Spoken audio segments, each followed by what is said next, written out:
Have you ever felt this undeniable pull towards something huge, something really monumental, Oh, yeah. something that would completely change your life, but your first thought, like deep down, was, whoa, me? No way. Absolutely. That feeling is so human, isn't it? Yeah, Just total inadequacy when faced with something, well, massive. exactly. And today we're doing a deep dive into maybe one of the most famous, most transformative examples of that kind of divine calling. Moses' encounter at the burning bush. It's incredible. It really is. We've pulled together insights from, the Bible itself, Exodus, Genesis, other related bits, and also some really fascinating perspectives on what it all means. Right. Our mission really is to explore how one unexpected call can, well, not just reroute a single life, but ripple through all of history. And reveal these profound truths about God, about our own reluctance, and the power of just saying yes, of obedience. So get ready for maybe a few aha moments, because there's definitely more going on here than you might first think. Okay, so let's set the scene. We find Moses living this seemingly quiet life, right? After fleeing Egypt, he'd been in Midian for 40 years. 40 years, yeah.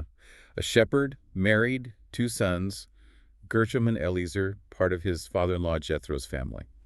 Seems pretty relaxed, almost, pastoral, enjoying nature, maybe sensing God there. But was it just chilling out? That's a great question. It looks quiet on the surface, sure. But these years weren't just for smelling the flowers, you could say. Mm. This whole time, walking with God out there in the wilderness, it profoundly changed him. It was preparation, serious preparation for this huge leadership role he had no idea was coming. God was using that quiet time. Okay, this next part, this really gets interesting. It's a fact that might totally shift how you see Moses. Go on. It was during these quiet wilderness years, 40 years of shepherding, that Moses, under divine inspiration, actually wrote 2 of the oldest books in the Bible, Job and Genesis. Wow, think about that. Right. The absolute foundational stories, creation, the fall, the flood, Abraham, Isaac, Jacob, the bedrock of, well, everything that follows in salvation history. Came through Moses before he even stepped up to lead Israel out of Egypt. Exactly. Before the burning bush, even. That's powerful. It really shows how God prepares us, often in these hidden ways, giving us knowledge, building character, long before the main event, the public call. What perspective he must have gained. Incredible. Yeah, deep wisdom. And then the disruption. Total pattern interrupt.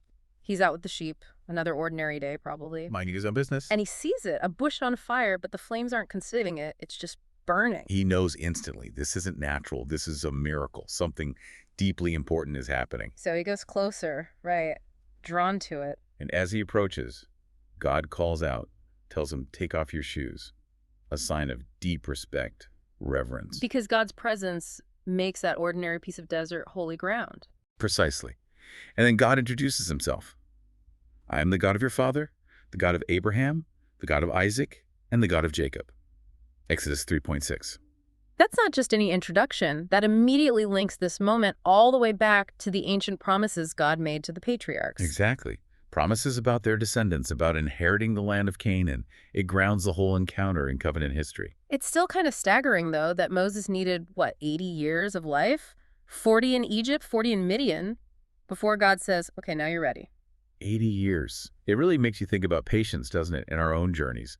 Those long stretches where maybe not much seems to be happening. Are they really just empty time or preparation? A crucial question. And speaking of divine encounters, the text says the angel of the Lord appeared to Moses in the flames. Right, the angel. What do we make of that? Well, the Hebrew word malach, it just means messenger. Okay. And if you look at other places in the Bible, like with Abraham and Isaac in Genesis 22 or Gideon in Judges 6, often the angel of the Lord isn't just an angel, like a created being. It seems to be a manifestation of God himself. Like a divine person. Yes, specifically, many see this as an appearance of the pre-incarnate Christ, Jesus, the Father's ultimate messenger. So this wasn't just a message delivered by an angel. This was God himself directly engaging with Moses from the fire. That's the weight of it, yeah. A direct, personal, divine communication. It underscores the immense significance. Wow. And then God explains why he's stepping in now. He says, I have surely seen the oppression of my people in Egypt. I've heard their cry because of their taskmasters. I know their sorrows. Oh. You can just feel the empathy, the deep concern in those words. He's seen it, he's heard it, he knows, and he declares, so I have come down to deliver them. And to bring them up from that land to a good and large land, to a land flowing with milk and honey. It's a rescue mission rooted in his covenant promises. His intervention isn't random. It's a direct response to suffering and a fulfillment of his word. Exactly. And then comes the direct, personal, and frankly, overwhelming task for Moses. So now go. I'm sending you to Pharaoh to bring my people, the Israelites, out of Egypt. Just like that. Go tell the most powerful ruler on earth to let his entire slave labor force go. No pressure. Yeah. And Moses' reaction, it's so telling. He doesn't puff out his chest. He asks, who am I? Who am I that I should go to Pharaoh and bring the Israelites out of Egypt? Yeah. It hits you, right? His humility, maybe even his sense of, well, total inadequacy. Yeah, it feels so honest. Why is that humility, that sense of maybe feeling unworthy? Why is that so often crucial when someone receives a divine call? It seems like you'd want confidence. Well, maybe it forces you to rely completely on God, not on yourself, your strength, your eloquence, your status. Right. None of that is the point. The point is who's sending you. That makes sense. It shifts the focus entirely. And Moses wants to know more. He asks for God's name, not just, the label, but the meaning behind it. What does it represent? And God's answer is profound. Heja Asher, Hijay. Which translates roughly to, I will be who I will be, or the more famous, I am who I am. What does that signify? It speaks to God's eternal nature, his self-existence. He just is. But it also implies his active presence. I will be there. How and when I choose to be. He's both transcendent, beyond us, and immanent, dwelling with us. Especially, as the text says, with the contrite and humble in spirit. Exactly. And this leads to God's personal covenant name, Yahweh. Which emphasizes him as the God who acts in history, who relates personally, who intervenes. Right. Demonstrating his character, his moral power, through love and faithfulness. It's different from Elohim, which often highlights God as the mighty transcendent creator. So Moses needed to grasp both, the immense power and the personal care. Precisely. And knowing his name, calling on his name, it's not like a magic spell. No. It's about proclaiming who he truly is, his character, his saving power. Like Joel says, everyone who calls on the name of the Lord will be saved. It's about aligning with his revealed truth. Okay, so Moses gets this incredible revelation, God's presence, God's power, God's personal name, the mission, and yet He still tries to get out of it. Yeah. That's almost comical, if it weren't so relatable. He gives 4 distinct excuses. He'd failed before in Egypt, remember? Tried to help his people, they rejected him. That must have stung. Deeply. So that fear, that doubt, it's still there. Even after the burning bush, it really shows how persistent our human reluctance can be. So excuse number 1, who am I? We covered that. What was God's answer again? Simple yet profound. I will certainly be with you. That's the core promise. My presence makes you sufficient. It's that Emmanuel, God with us theme. Okay, excuse 2.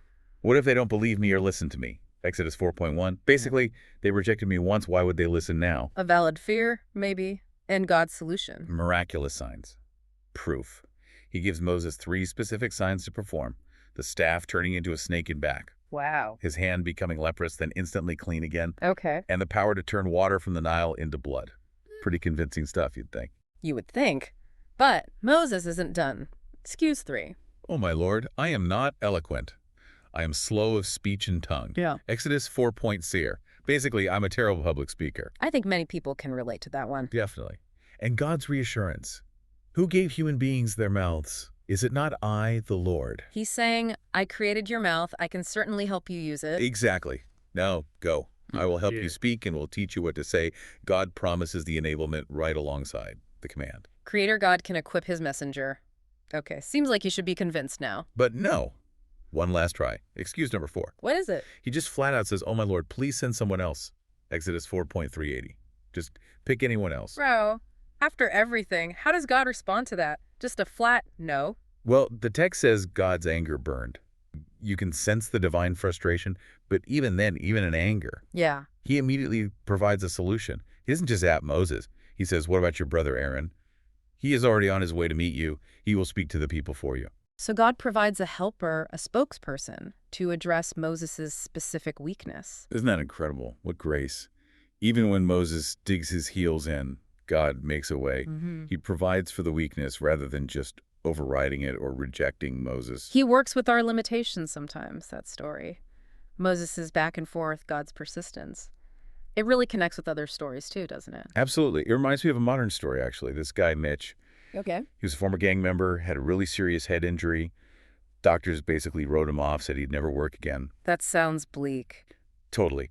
But Mitch, he started clinging to hope, specifically hope for healing his mind. He just dove into the Bible. Really? Yeah, holding on to verses like Romans 12.2 about renewing your mind and Philippians 4.8 about thinking on things that are true, noble, right? Focusing his thoughts. Exactly. And despite what the doctor said, Mitch got a job, and he kept it. Wow. And it didn't stop there. He later became a Bible worker, opened his home to help young people, kids whose lives were then changed because they saw his transformed life. That's amazing. It really echoes that idea. God works through us despite ourselves.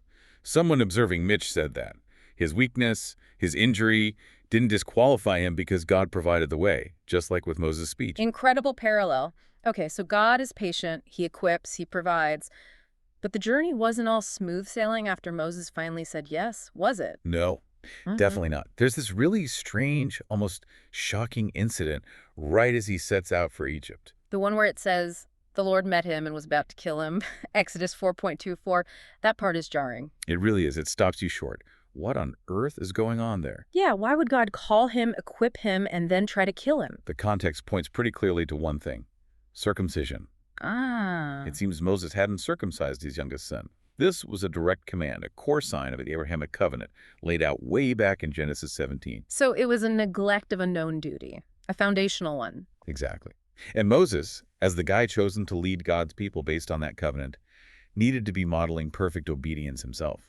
He couldn't lead others into covenant faithfulness while neglecting its primary sign in his own household. He had to embody the commitment. Total surrender was required, especially just before facing Pharaoh, where he'd need immense divine protection. Precisely. His own house had to be in order according to God's known command.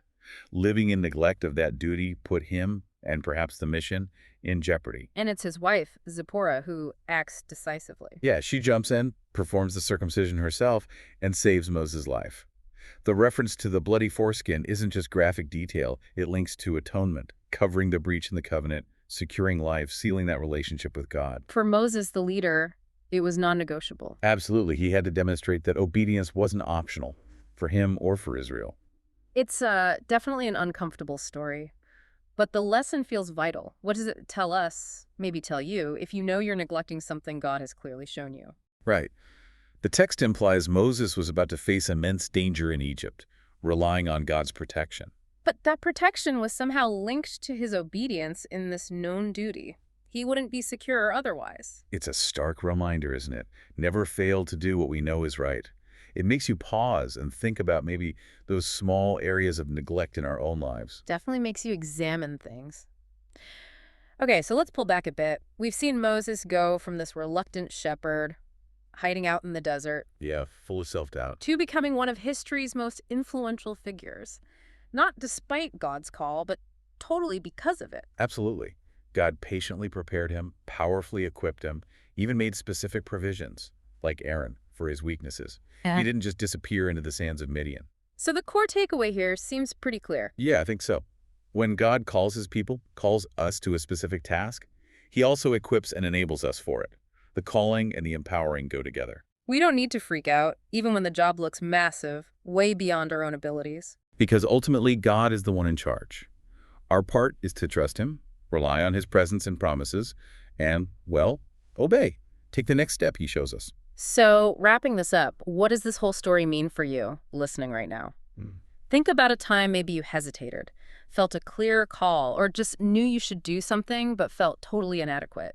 Yeah. How might understanding God's patient preparation, his willingness to provide solutions even for our excuses, and his expectation of obedience, how might that change your response next time?